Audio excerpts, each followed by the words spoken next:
liempo. Hindi masarap. Kasi sobrang sarap. Ito na ang signature liempo ni Uncle. Panoodin nyo, tas try nyo. Sobrang sarap nito.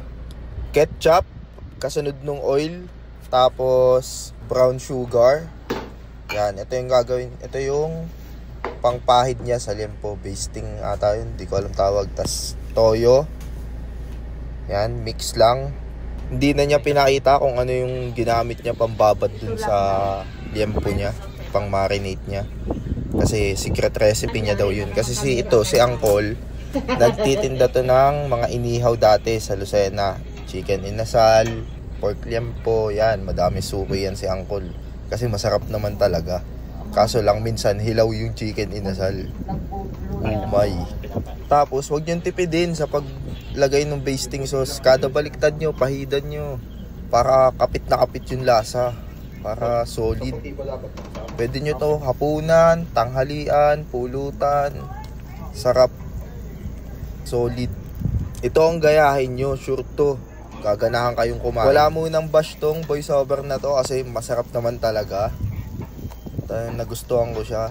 Madaming kanin na nakain ko dito talaga. Uy, nagpakit pa siya. Ang lasa. Sarap. Masarap, lasang barbecue.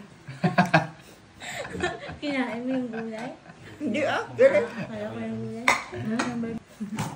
Ang lasa. Lasang barbecue. Namit. Ano? Oh, mamit daw. Mamit. Gwapo ka daw.